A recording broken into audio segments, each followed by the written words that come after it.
welcome everyone today to a tour of our neighborhood, the neighborhood in space. And before I begin, I'd like to remind everyone that it's important to recognize why space matters and why exploring near us on planet Earth is really significant. This is where we will go as people. And since we live in space, what's happened to our neighboring planets is actually extremely germane to how we understand ourselves. In fact, one of the themes I will have today is things we've learned about Earth by looking at our nearest neighboring planets. That starts with Mercury and Venus, continues through our own moon, and goes on to Mars. So I'm going to be talking about that part of the solar system. And again, right now is a really pivotal time for understanding this region of the solar system, because this is where some of you may get to go. So it would be really pretty cool. It's been a generation since any human being has gone back to deep space.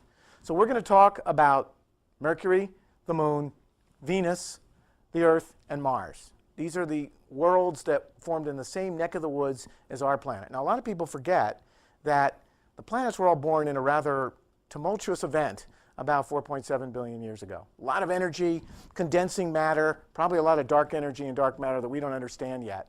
And it led to these planets. And one of the important things to remember is, while we look for other Earths, and here's our Earth, we have to remember that our Earth may not always look this way. So the hallmarks of our planet, the water planet, the life planet. Why is it named Earth? People always ask. In fact, water is inextricably linked to everything we do. But if you stripped off the water of our planet would look remarkably, in some ways, like the planet Venus. And so one of the things we do as we study the inner solar system is we do comparative planetology. So here's the Earth. I've unloaded the oceans. You can still see the islands in Australia, the 90 East Ridge, and many other features. And realize that our solar system is really a very interesting place because of how the planets have developed. Our planet developed into the water planet. Now, this little slide shows something rather embarrassing about how we see ourselves. Here's the Earth, and we have a time series for the planet Earth based on the history of life. We're a living planet. So we have Eocambrian or pre-Phanerozoic, and all these eras defined by fossils and things like that. Very important. We've developed similar things based on other indicators for the moon and now Mars and Mercury, and we have none for Venus. So our neighboring world, Venus, 90% of the size of our own planet, we haven't developed that kind of paradigm. This is a real kind of embarrassing thing. It would be like having a sister and not knowing what she really looks like. I don't know whether that matters to you, but to me as a planetary scientist, I worry about not understanding this planet. So we're going to come back to Venus. But we're going to start with the innermost solar system briefly, because we're learning about it very dramatically, move to Venus, the moon, back to Earth, and on to Mars. And I hope you'll at least be inspired by what we've learned in the last couple decades, because that's the lifespan of which a lot of the new data has really borne fruit. So right now, as we speak, a mission known as the Messenger mission is inbound to the planet Mercury. And this mission is one of the most challenging in the history of women and men, because it's trying to get to Mercury the cheapest, safest way, and actually orbit a planet where the temperature cycles are the most extreme we can ever imagine on a spacecraft. In fact, much of the spacecraft is a giant sun shield to keep the temperatures of the electronics so it can do its work. No spacecraft built by women or men has ever orbited Mercury. We've done 2 flyby missions back in the 70s, and now this mission has flown by Mercury twice, changing our view of this world that looks remarkably like the moon. The problem is, that's not the way Mercury works. But this mission won't arrive to Mercury to do its mapping until March 2011. So we're getting ready to unfold the real mysteries of a planet that's about a third the size of the Earth's, where we really don't know why its surface looks so much like the moon. There are theories why it has a magnetic field the way it does. Whether at the poles of Mercury, there are actually ice sheets preserved inside craters. So the Messenger mission, built by the Applied Physics Lab, competed by NASA, is our new mission to that planet. And starting in March 2011, we will be peeling back the veil of how the innermost planet in our solar system works. This is the densest planet in the solar system. Okay? It's a factor of 40% denser than the Earth. Now, to get to Mercury, the Messenger spacecraft had to fly by and achieve a little nudge from the planet Venus. And that's what we do. We use the energy of the planets in the solar system to allow us to do what we do. This is one glimmer of the new data the Messenger is producing. This is a color visible infrared map of the cratered region of Mercury. The colors represent different chemistries. We see areas that are blue, coated with a different type of soil or regolith. We see these large compressive features. We think Mercury puckered because of the incredible thermal load from being so close to the sun. We see fresh craters where you see color patterns of the things that were ejected from them. So there's Mercury. I wish I could tell you how this planet put itself together, because we don't know. However, we have a mission to go. It's not a place we would likely send any of you. Temperature extremes would not be prudent, as a former president once said. So missions of exploration to the planets in this coming decade will revolutionize how we see our innermost planet, Mercury, and move on to other worlds. So this is just one little piece of the data about Mercury that we will have from global. So let me turn to the planet Venus. How many of us really think about Venus? Let me stop this for a second. Here's Venus in the night sky. You can see it tonight, a bright fourth magnitude feature. It's the brightest thing in the sky other than the moon. This is a winter shot from the last winter. What's interesting about Venus is a lot of astronomers are now coming to think, as we look for other Earths, we better keep our mind's eye open to Venus. What makes Venus interesting? Big, okay.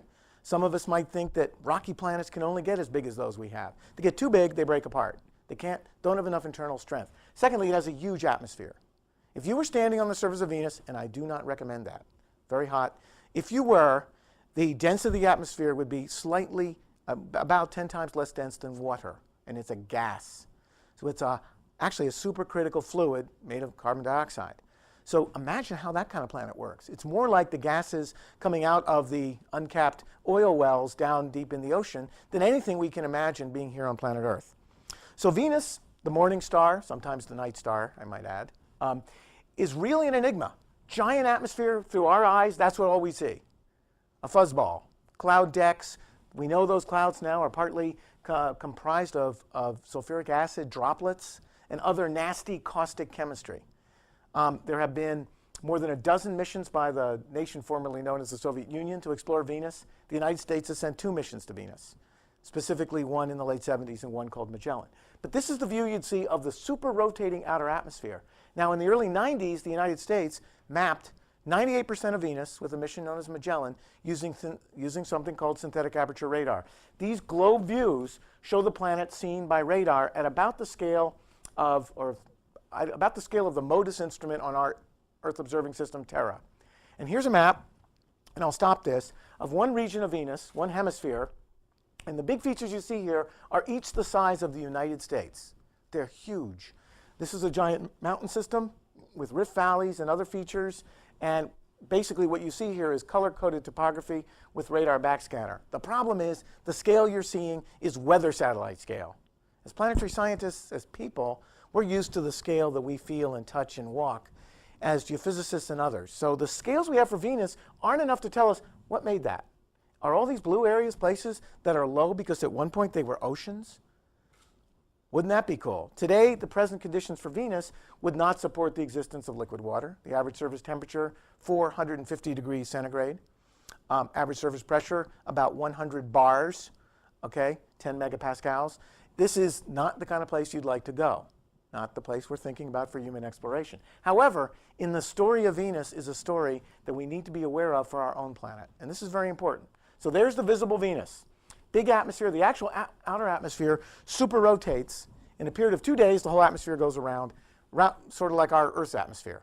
The lower atmosphere of Venus that you see here through the eyes of radar slowly rotates retrograde. So in fact, a day is longer than a year on Venus. Imagine that. Why Venus doesn't have natural satellites? We don't know. Venus doesn't have an obvious giant magnetic field. Why not? Big, hot planets tend to have those. Earth, Jupiter, Mercury. What's going on? We don't know.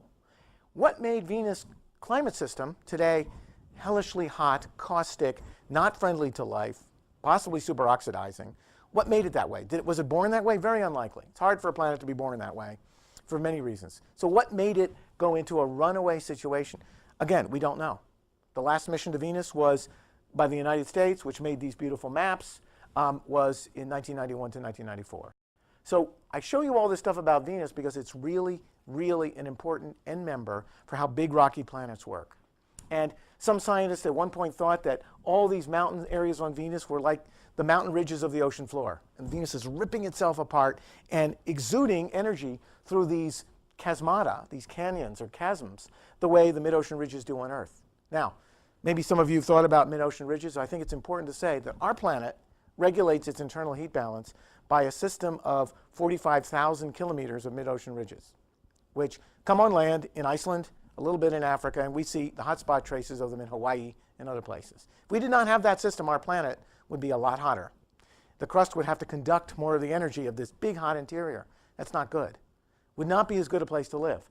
Well, here we have an area, the United States would fit right here. Here we have an area called Avda Regio, part of Aphrodite on Venus, connected by all these deep canyon systems, perhaps like mid-ocean ridges, or I'm sorry, mid-ocean trenches.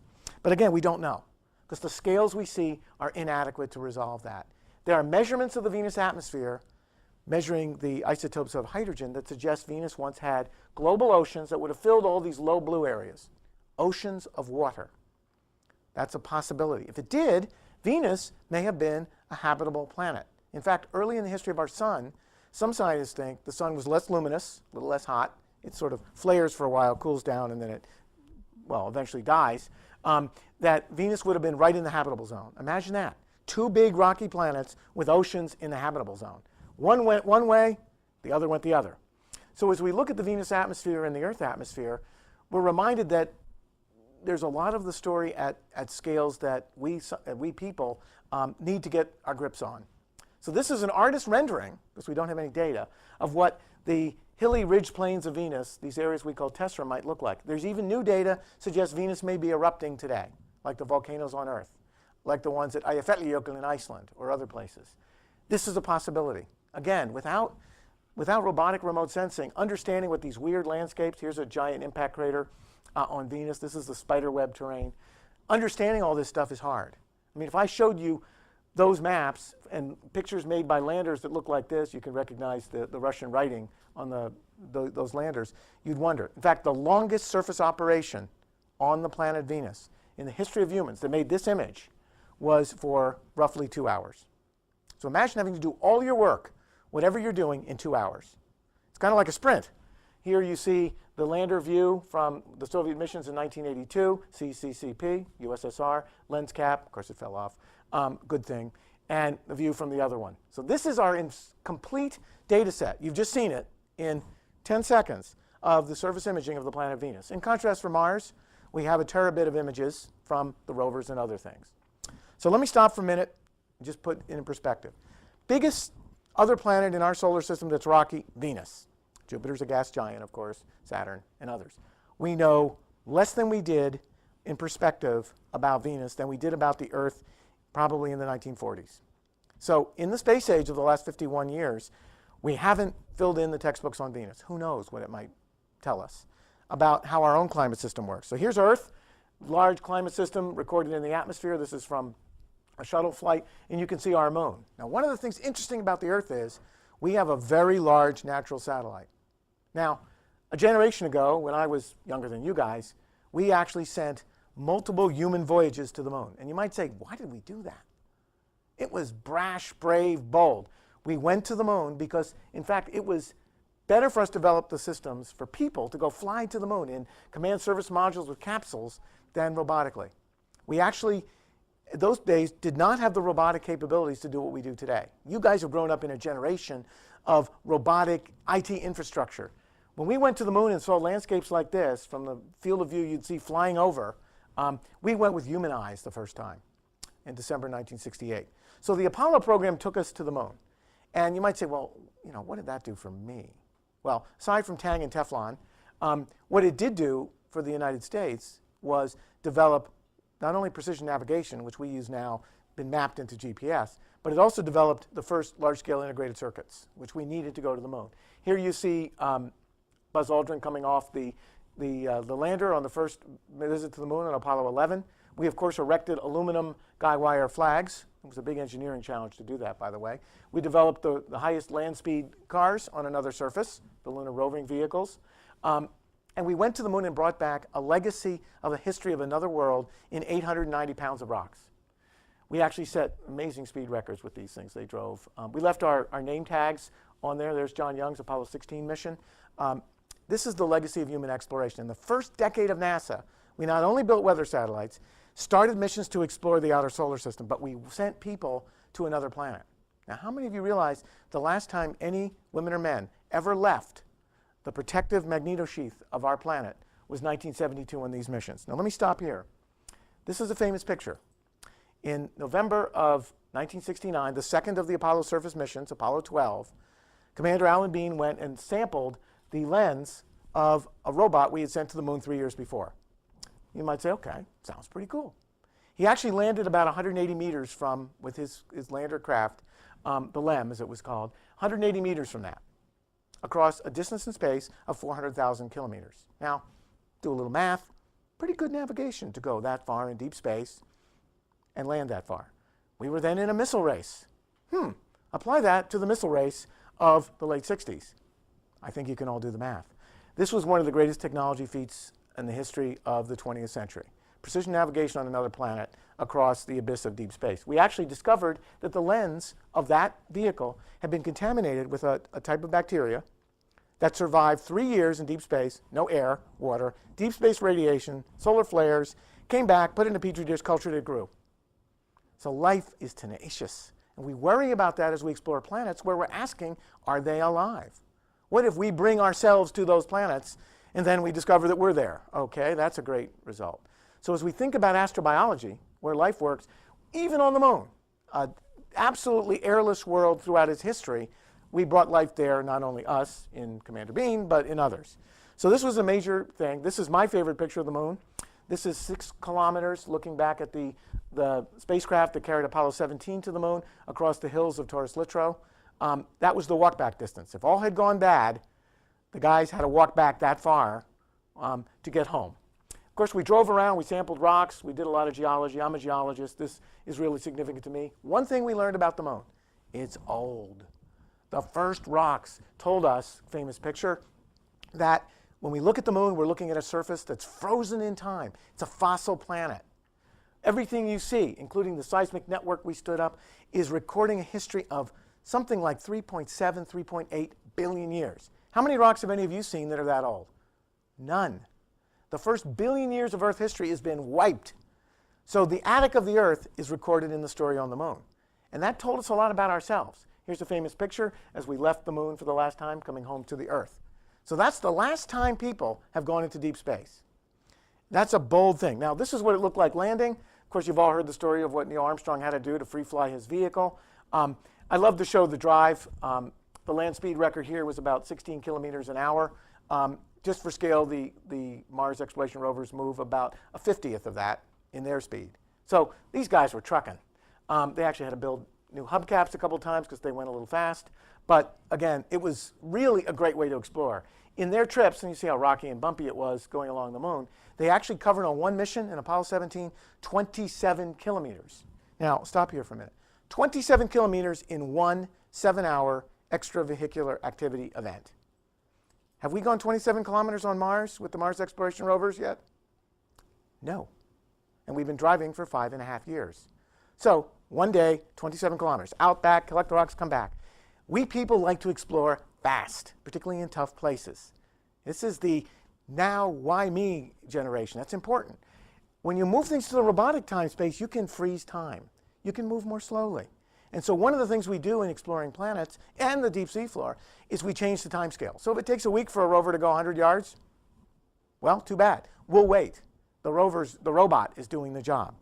So the moon now is a new place. It's a new place because of an armada of robots that have gone to the moon in basically the last 5 years. It started with the Japanese. A brilliant mission known as Kaguya, also called Selene, has been at the moon. It ended its mission last summer, but it produced beautiful HD TV quality fly-arounds of places on the moon. These are some of the biggest mountains on the moon. These are 4-kilometer high central peaks of the crater Tycho.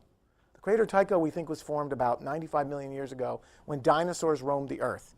So this is a real mountaineering peak. John Grunsfeld, the astronaut who served to Hubble, he'd like to go climb the Mount Tycho, or whatever we call it. But this data was collected by the Japanese mission that started in ushering ourselves back to the moon. So why go back to the moon? Everything on the moon happened a long time ago. The reason is the moon is a history book. On Earth, we're interested in what happened since the dinosaurs, since we've roamed the planet. But on the moon, we're interested in other things. For example, before the mission known as LRO that NASA Goddard launched, this was the best topography of the moon. If you wanted to land there, your accuracy of that landing site was good to 1,000 feet. So imagine coming in to land in Washington, saying, well, we hope the airfield's within 1,000 feet. Wouldn't be the safest landing. Now we have new maps that not only look better from an instrument built here at NASA Goddard on the Lunar Reconnaissance Orbiter, but the quality vertically is good to about a foot. So we can now plan landings more safely.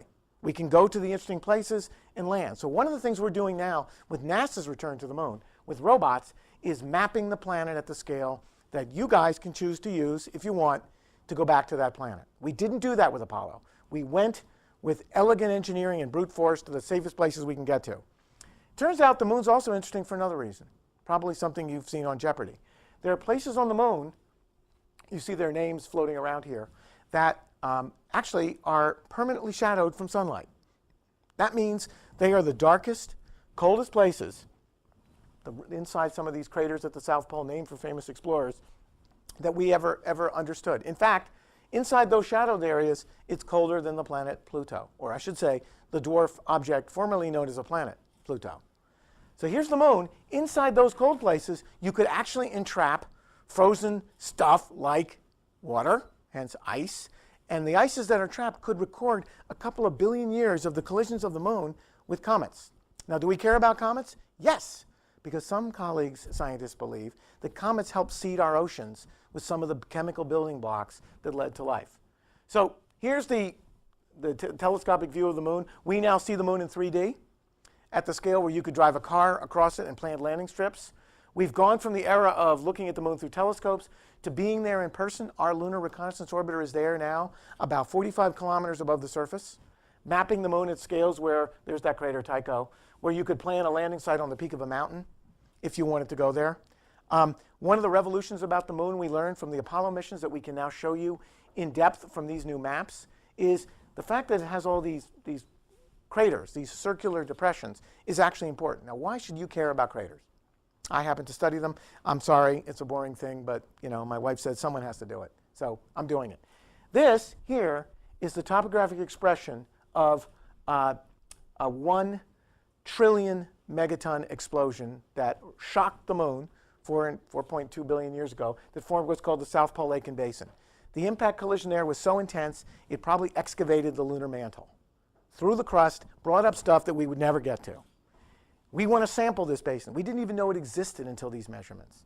We see these big cosmic collision scars on Mars, on the moon. We're looking for them on Venus, haven't found them. And they're actually great windows into the history of planets. So now we see them. We know where they are. We can figure out how to sample them. So all the data you see here was collected in the last year. The Lunar Reconnaissance Orbiter has collected data for the last year on the order of 78 terabytes of data.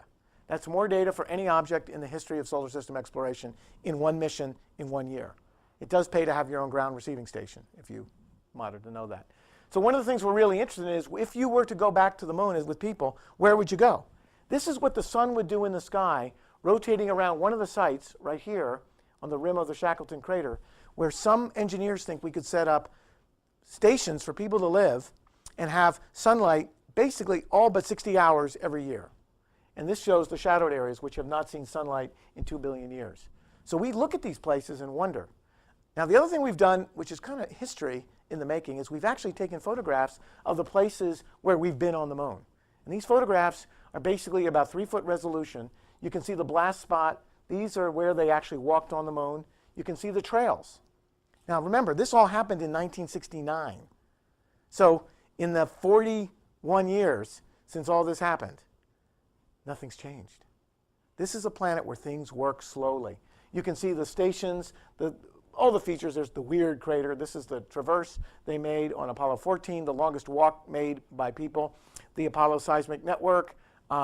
Here's another one from Apollo 15, all the drive paths. You see the 2 wheels. We can now see what we've done to other planets. I mean, this is something you'd expect in the Smithsonian. We haven't brought back these pieces. Here's the Challenger descent stage.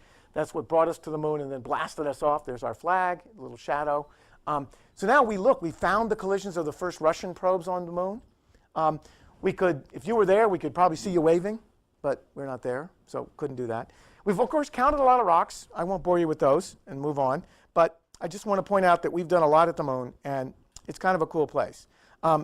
One of the other things we've observed on the moon, and I'll quickly cut to this as we go, is in fact there are places on the moon that are so cold they're off the charts. Some of these shadowed areas are 25 degrees Kelvin. That's cold, folks, colder than liquid nitrogen. We didn't know that. We've measured again the topography, and just a little summary of what we've already done with this mission known as LRO. Starting in September, the Lunar Reconnaissance Orbiter, built right here, some of you may be working on it this summer, will transition into a science mode. Now this is a view of the place, right in that shadow, where the L-cross collision occurred last October 9th. We smashed a leftover piece of a rocket and watched what happened when we collided with the moon. And guess what? It kicked up the kind of stuff that can be vaporized, like we think water, hydrogen, and even mercury, the kind of mercury in your thermometer. So these are views of the moon as if you were flying in a helicopter across the surface at about, in this case, about 50,000 feet. Pretty cool. This is the L-cross experiment. It was co-launched with LRO. It took its time getting around to the moon. This is the flight dynamics. That is something that's pretty amazing that we can do. We threaded the needle of the rings of Saturn. We went to the moon with it, and in fact, you can see what we did to get there. So there's LRO went straight. This thing looped around for a while, actually for almost a year, and then collided with the moon. And the experiment was incredibly successful. Research papers are coming out in Science Magazine in the next month. So we're very excited about that. But L-cross was an example of women and men using ingenuity. They had something. We used LRO to target where to go, which we did, and then we collided the spent upper rocket stage with a small shepherding satellite with the moon, making a crater, exposing dirt, vaporizing, we think, ice, and measuring its signature. So you might say, well, were we allowed to do that? We were. As a planet that we do not think is a life-bearing planet, this kind of experiment is allowed. This kind of experiment would not be allowed on the planet Mars, because we think Mars may or may, well, possibly had life. So anyway, the moon has come alive as a new world. We have another couple of years of mapping with the Lunar Reconnaissance Orbiter. We hope to send landers to the moon. This just shows an animation of what happened last October. And in fact, we actually impacted in a place in shadow, produced a plume that was received and measured by LRO on orbit with its far ultraviolet spectrometer. So pretty cool stuff. Mission was a total success, and I'm really proud of the team that did that. You can just see that again. Now, another thing we've done in our exploration of the solar system is visited near-Earth objects. And in 1999 through 2001, a little tiny satellite about as big as this, called NEAR, Shoemaker, visited one of the biggest near-Earth asteroids known as Eros. It mapped the surface of this rubble pile of silica-based rock, and then it docked with the surface. And one of the dreams we have for people going into space is, instead of leaping straight to Mars, actually going to visit near-Earth objects first. Why? Because they actually collide with Earth and are relevant to the history of life. Two, there are hundreds of thousands of them, of which 90% are uncatalogued. They're everywhere. There will be a close encounter with one in the year 2036. It'll come within the orbit of the Earth's moon to Earth, called Apophis. So we care. One of the theories now, one of the studies that we're doing in the agency is, what would it take to send you all to a near-Earth object where the surface gravitational acceleration is such that if you took a step, you'd escape? Be a great weight loss clinic, you know. You go from weighing 100 pounds or 150 pounds, and you weigh 5 ounces on one of these small objects. It would be kind of neat. This is an artist's rendering of what a first human mission to a near-Earth object could look like in the mid-20s. We could actually go to the kind of objects that we think are made of the building chemical blocks that could have helped seed life on planets. There are a class of these small objects, called near-Earth objects, that are, we think, made of carbonaceous materials. Those things certainly collided with early Earth and early Mars. Now, the interesting thing about this is we don't know enough to design this mission now, so our artists and engineers have come up with what we'd like to do. But since we haven't characterized these objects, except for the one, we don't know what we would do. But one of the things we feel we would have to do is we wouldn't go land, because there's no landing on an object that you bounce off of. I mean, it'd kind of be hopeless, almost futile. So what we would do is send people down on rope chains, and they would go and tether themselves to the surface. It's kind of like climbing the wall of a rock, you know, in the Grand Canyon, but knowing that if you fall off, you're going to float away. I mean, a little less risky, but you wouldn't want to float away in free space. So here you see a couple of women tethered to a piece of an asteroid. Again, we don't know that they look like this. So one of the things you're going to see in the next decade is missions to asteroids by robots to see what they're really like. Sampling them, understanding how to operate around them, it's a very important step. So you can see the last, here's a woman and a guy coming off on their tethered thing, flying back, little rocket packs, back to the mothership to come home. So this is an artist rendering of what might happen. Some of you could be in the position of helping to make these kind of missions happen. So I want to remind you before I go to Mars that we actually have a constellation of 14 satellites in Earth orbit. And you might say, well, what's NASA doing for global warming, for climate change? We are doing a lot. Very often the things you see on the Weather Channel every now, what's the weather like today? It's going to rain again, sorry. Or the Snowmageddon we had this last winter here, great fun by the way, is informed by these satellites. We actually can produce a global mosaic of the entire Earth's surface every day from the Terra spacecraft. We study the winds, we have exploratory missions, we study the nature of how the oceans work. This is part of what we do here at NASA Goddard. We do it in partnership with other centers like JPL. So the Earth is a planet. Why should we neglect it? And by watching how it moves and changes, particularly its atmosphere, oceans, and land cover, very quickly, we get a little impression of how our own planet works. Now, one thing NASA's done in the last couple of years, probably none of you heard about, but I have to feel that I talk about it. We've actually mapped the polar ice sheets in exquisite detail. This is a flyover rendered completely by computer of the calibrated Landsat mosaic of Antarctica. It's a fingerprint for the state of ground-covered ice for our planet. If that changes too much, that tells us something. We've watched over the last 20 years the retreat of not only mountain glaciers, but of the ice sheet in Antarctica. Pieces the size of Delaware have broken off.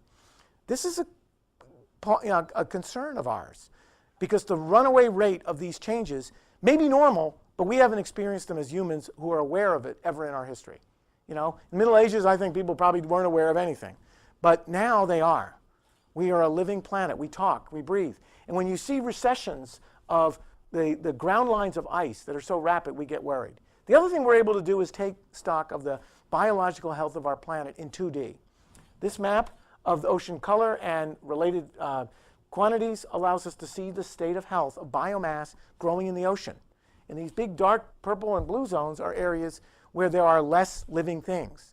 And we can do these kind of mappings from missions like CWIFS, from our MODIS, routinely. You can see blooms of high biological production in the oceans, of course the greens on land, and the deserts. One of the things NASA wants to do in the next decade is do this in 3D. What's the biomass of the forests? How is the carbon system changing? This is critical. And so we have mission plans to do that. So the Earth is a planet. It's a living planet, the only one we know. We're looking for Earths. So here's Earth in the living planet stage. And this is what we do in our Earth science program, again, superimposed on that. So what about Mars? Everyone asks me, was Mars ever like this? Is Mars truly the astrobiological planet that we all know and love? Well, for the last 15 years, all of you who have cared to notice have witnessed the greatest robotic era of exploration of the planet Mars in the history of women and men.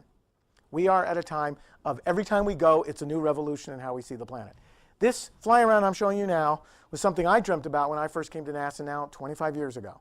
This is Mars in 3D. The hot colors are high, the other colors are low. This is the South Polar Ice Sheet. We now know it's made of water ice. Before this mission, the Mars Global Surveyor, we thought it was all frozen carbon dioxide, dry ice. It's water. Sorry about that, folks. This is the North Polar Ice Sheet, the great hockey puck. Not a puck, really, but it's a large ice sheet like Greenland on Earth. I don't know if any of you have ever been to Greenland, but if you've flown over it, this is about the same size. Spiraling canyons. The Mars atmosphere exchanges itself with the surface.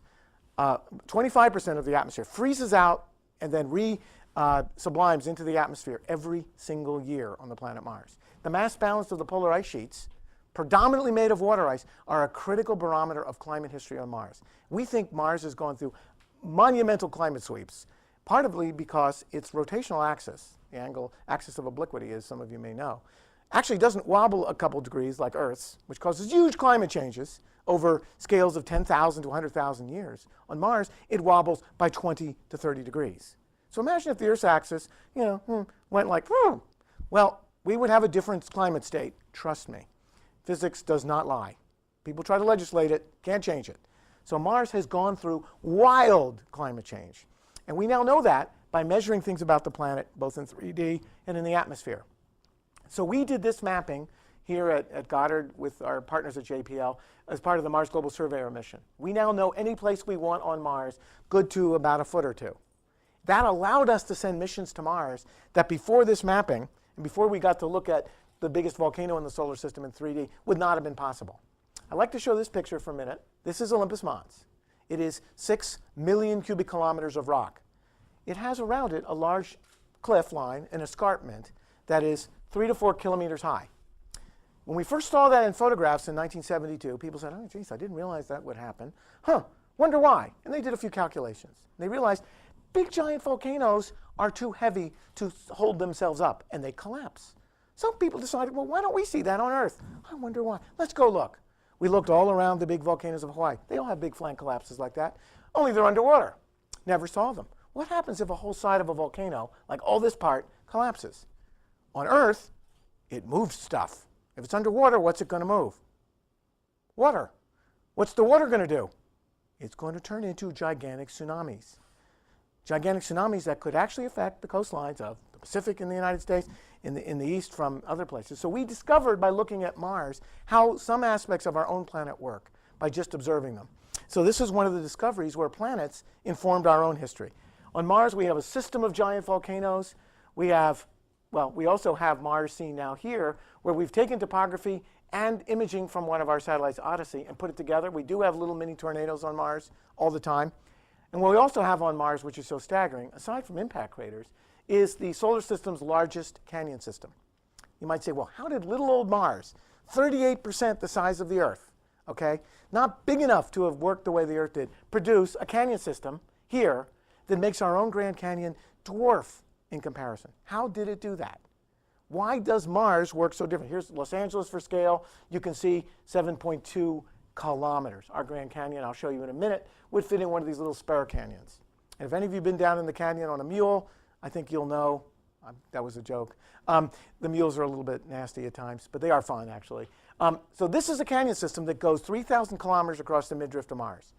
Why is that? What ripped apart this planet with a crust and possibly with a water history unlike anything on Earth? That's one of our conundrums, one of our enigmas. So here we are flying up one of those canyons seen from Odyssey and our Mars Global Surveyor. The Grand Canyon for scale would fit right here. So if any of you have been there, it's pretty big, pretty dog. You don't want to fall in. They do lose a few every year, I've been told. But so one of the things we learned about Mars then, the scales of things that operate on Mars, climate, are different. So in 2003, we launched a pair of twin rovers. Golf cart-sized rovers, solar-powered, to get the Mars program back to the surface. We intended them to last 90 days. Today, basically 5 3/4 years later, they're still going. Pretty good design by our engineers at JPL. These rovers, in moving at the pace of a giant tortoise about an hour a day, that's their pace, have uncovered things about Mars that you can only see from the surface. First thing they learned, crawling along the edges of things like craters, there's the Opportunity rover, is that there is a history of water on Mars in all of the rocks.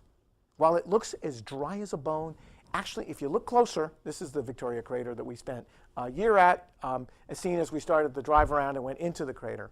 We realized in the layers exposed in this crater and in some of these rocks are history of minerals that can only be made in the presence of water. We have no physical way, good old chemistry doesn't lie, to make them. So while Mars may look as parched as anything we'd ever want to think about today, the history of water is there in the rocks. And if we could go to places more interesting than these flat parking lots with a few craters, we could get to places where the history of water in the rocks could lead to preservational environments, the kind of which on Earth preserve evidence of life. So our next mission to Mars, I'll show you in a second, is actually after that. Can we go to places better than this that expose Mars so we can ask, could Mars have been alive? And if it was, what are the signatures? I mean, imagine that. Are we alone? No. There were the Martians, whatever the Martians look like. So here you see Odyssey crawling down into Victoria Crater. Today it's heading far south. This is one of the great success stories of robotic exploration. Although it took 5 years to go as far as a couple of men and women could go in a couple of days, we did it for the cost of a James Cameron movie, not for the cost of something bigger. So robotic exploration is important. Now this funny view, you might say is about as boring as you can see. This is the real Mars. Swales of dust-like dunes and patches of, we think, sulfate-rich rocks covering about 10 or 15% of the planet. This is the real Mars, the Mars that humans would interact with. Problem is, these little dunes of fine talcum powder stuff aren't too good for driving robots in. They can get stuck. We got stuck for 40 days in this stuff with Opportunity. We backed ourselves out and escaped.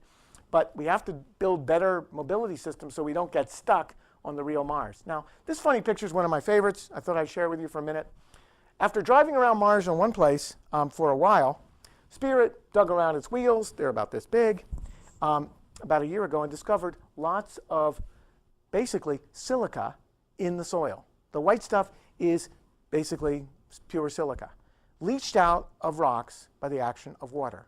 So in this dry place, perhaps less interesting than where Opportunity's been in Meridiani, we've uncovered the signature of water. We found minerals like goethite, for those of you that like minerals, again, made in the presence of water, typically on Earth, we think on Mars. So the dry Mars we see from remote sensing, from orbit, is actually telling us a history of water on a planet that I would call a water planet. Today, the history of water on Mars is masked by rocks like these that are typical volcanic rocks. These are basaltic rocks, we think. And so it's beguiling, as Shakespeare once said. So it's important to remember, every time we've gone to Mars, we thought we got it. Yep, Viking going to Mars is going to find life. Nope, not there. Go back to Mars, again with other missions, and this is the launch of our Mars Reconnaissance Orbiter, and we thought we'd see something, and we got something else. So in 2005, we launched the MRO, the Mars Reconnaissance Orbiter. And this was one of my dreams, to go to Mars with the kind of eyes and spectrometers that could see Mars as if we were walking on the surface. And MRO got to Mars. It has a big 65-centimeter optic, flying right down it there. And it arrived at Mars, and it changed the way we see the planet. Typically, we see Mars at this scale, craters. Then, thanks to the Mars Global Surveyor, we saw Mars at this scale. Now, we see Mars, if you look in at the next frame, for now 20,000 places, not at this scale. This is the typical scale that we get from the MRO, but at that scale. We can now fly over the surface of Mars for tens of thousands of places as if you were in a helicopter zipping over. At that scale, geology can become definitive. And this happens to be a gully site where these gullies once erupted fluids, Newtonian fluids, probably water. We don't absolutely know. They're stained by dust. But we've discovered more than 6,000 of these kinds of gullies, some of which have changed in the course of the last couple years. This is the polar ice cap of Mars showing the chock-a-block terrain. And this white thing you see here is a little patch of ice exposed. We do this routinely. So MRO has changed the way we see the planet. The other thing we've done with MRO is used a radar sounding method to slice right through the polar ice caps. What do they look like? And so using 20 megahertz wavelength radar, built in this case for us by our friends in Italy, we've been able to slice through sort of the way MRIs do our body and see the layering structure of the polar ice caps of Mars. They're about 3 kilometers thick. They have layers hundreds of meters thick. They run a scale the length of half the United States. This shows what we thought was happening, that in fact these ice caps are built up episodically. And that's a really important discovery. Within these layers could be lenses of preserved liquid water. Those could be the places where you'd want to go to seek signs of active life. Finally, we've also found in equatorial areas near the equator of Mars, with imaging and radar, that under the dust cover there are buried glaciers, tropical mountain glaciers near the equator on Mars. So, MRO, the Mars Express, the Mars Exploration Rovers, the Mars Global Surveyor, they have changed how we see the planet. We would now describe Mars as a water planet that could have preserved the biological signatures in rocks of life. Let me turn to Phoenix. In 2003, NASA said, okay, world community, all of you could have bid. We're going to have a competition like the Olympics to pick the next mission to Mars, Mars Scout. And after a year and a half of competition, a landed spacecraft developed at Lockheed Martin and Jet Propulsion Lab in Arizona went to Mars to ask, what is the ice really like up near the North Polar Cap? Why would we care about it? So it landed, it popped up its cameras, and it observed Mars for a period of 150 days from the edge of the North Polar ice cap. And during descent, we watched the descent through the eyes of MRO. And there is the parachute with the lander seen from another spacecraft as it descended. The geometry of that was rather challenging, but we actually managed to pull it off. We landed, this is the foot pad, and right underneath the lander, after the landing rockets settled, we found a patch of ice. Now this is what the North Polar region of Mars looks like. In the far distance, you can see the sun setting during the 150 days. As we went from summer to fall, we watched the wind blow. We tracked the star with lasers, the sky with lasers, and we saw patches of ice exposed and evaporate as part of our measurements. We ingested materials and detected for the first time definitively the molecule water on Mars with a chemistry lab. There's a patch of ice under the lander. So Mars, where we thought there would be ice, we validated it's there. If you start to look at the little white tinge here, that's frost forming on the surface as we come out of Mars' northern summer. So the winter sun set, it got cold, the solar panels got no light, the batteries died, and the mission essentially froze. But we generated 100 gigabytes of data in a 150-day mission for the price of a small blockbuster movie. There's the Wall-E-like camera eyes saying goodbye to you from Mars. Our next mission to Mars is the one I'm most excited about. And I get excited pretty easily, as you can probably tell. We've been dreaming of this since 2000. When we broke the program for Mars, we dreamt of sending an astrobiological rover to Mars. In this case, that we will land in the summer of 2012 with a rocket-powered helicopter system known as a Sky Crane, developed at our Jet Propulsion Lab. This rover is as massive as a Mini Cooper car. How many of you have ever been in a Mini Cooper? No? Yes? A few hands? Okay. They're not tiny, right? I mean, football players might not prefer them. But anyway, we will not even land the spacecraft that gets us there. We will drop the rover down on a winch, and then we will measure rocks without even going to them. By firing a laser beam and ionizing the surface of a rock, we will measure what they're made of. This is, like Star Trek does Mars. That will help us not have to drive everywhere. We will drill up to this deep into rocks and then bring the samples, sort of with this crazy-looking extrusion process. Reminds me of my dog, but anyway, bring materials into the vehicle. And inside the vehicle, here at Goddard, we've built something called SAM. And everyone asked me why Paul named it SAM. Could have been Sue, could have been Jim.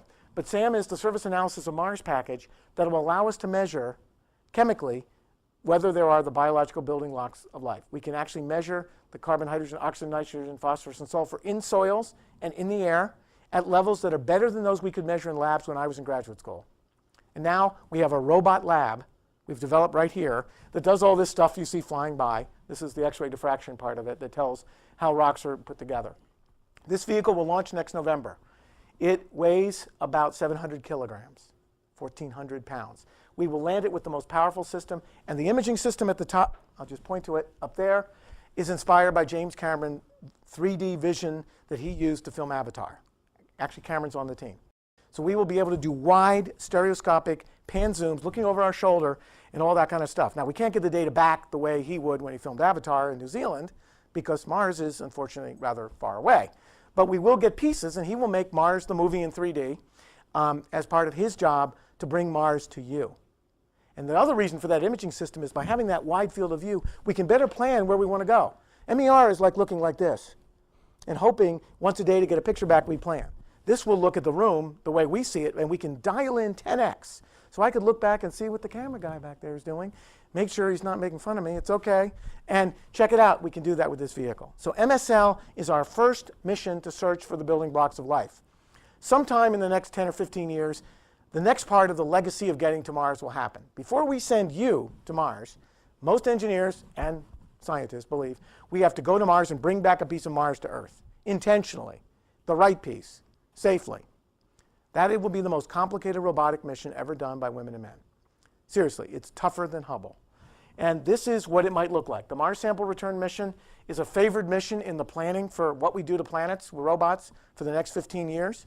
We will land a vehicle that will descend to Mars in a place where we think the materials, the rocks, will tell us things about whether Mars was ever alive. It will land using a Sky Crane on a big lander. The lander, in this case, will carry a small vehicle to sample the rocks, and then basically a cruise missile-like rocket to blast the samples back out of the Mars atmosphere, 40% the gravity of the Earth, and put them on a place where we could go get them and bring them home. This will be an incredible mission. You can see the rover, communications gear. This is a solar-powered mission, we hope, to save some money. Little fetch rover to go get the thing, and then the rocket to bring the thing back. This will be an amazing mission. This is an artist rendering of what we hope it will look like. You guys will see the results of that class of mission. Now someday, and I can't vouch for the date, someday the first human mission to Mars will occur. Whether it looks like this international mission here coming in on this kind of vehicle, I can't say. It would be silly for me to design it for you today. You guys are going to have to design it. But our president said on April 15th, Mars is the goal. And while these guys look a little unhappy in their landing, I think if you were going to Mars for the first time as people of planet Earth, I think you'd be rather excited because it's a big place. You're not going to get stuck on Gilligan's Island if you get to Mars. Plenty of stuff to do. It's like an amusement park for science and engineering. So how we land, don't know. This is one model. Here's a couple of women and men wandering around the surface. But needless to say, getting people there will increase the pace of how fast we learn about living off planet and going to other worlds beyond anything I can tell you about. Seriously.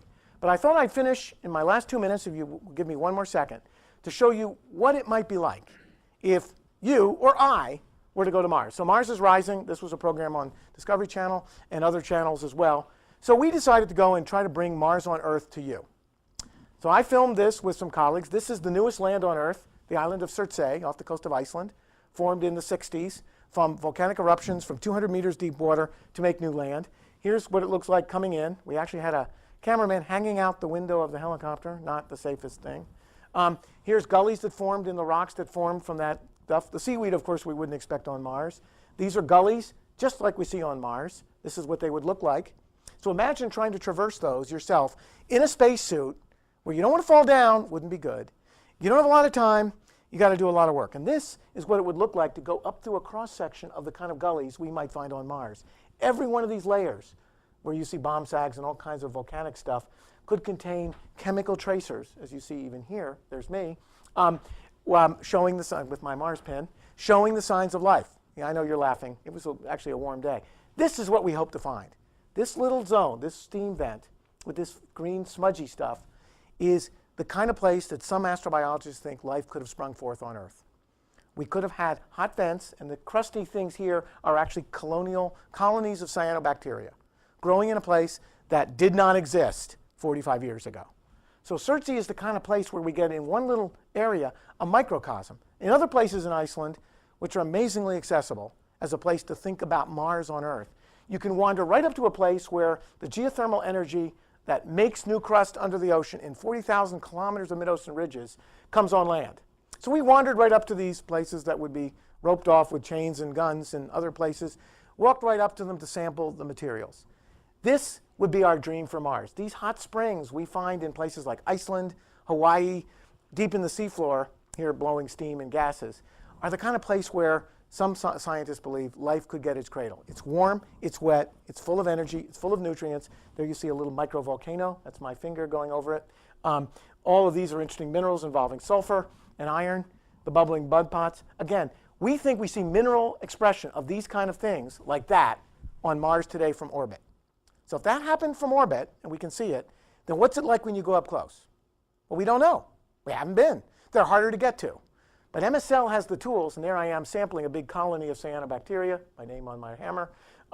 This is billions of single-celled organisms growing in a slime across a hot geothermal vent in Iceland. We have similar things in Yellowstone, in the Azores, and other places. So let me finish with the following thoughts. I'm going to finish, if you don't mind, with a little bit of art history. In 1958, a famous American painter known as Georgia O'Keeffe painted this picture, The Ladder to the Moon, from her house in Taos, New Mexico. She was a modernist, worked with Stieglitz and others, if you know our history. She painted a lot of things that are kind of neat, skulls of cows dying in the desert. She painted this too. It was painted on the eve of the formation of NASA. Very interesting. She exposed it for the first time in the late 50s, right as NASA was born as an organization. Now, you guys are all young. It's a long time ago, the 50s. They were all nuts. Okay, understood. But her vision for that painting, A Ladder to the Moon by People, was resolved within a decade. Within a decade, Americans flew in orbit around the moon on spacecraft, Apollo 8. And within another year, we landed on the surface of another world. No human being has been back since.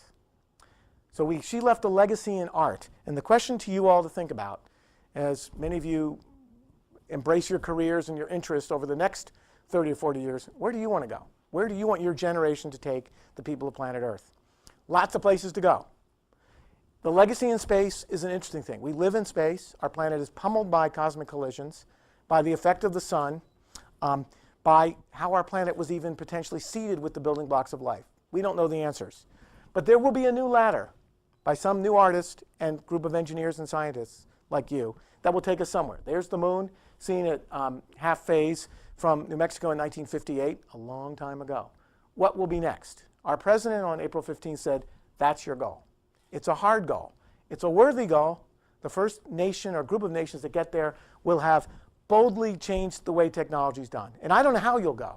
But if you choose to go, I promise you, because I've studied Mars my full lifespan, I promise you, you will find something literally earth-shattering. So it's a big solar system. We started with our own planet and looked at a lot of these worlds. Enigmatic Venus, tempting Mars, our own world. A lot to learn. But I think now is the time, in this time of scientific revolutions on these worlds, to think about where you're going to go. So the science is ready.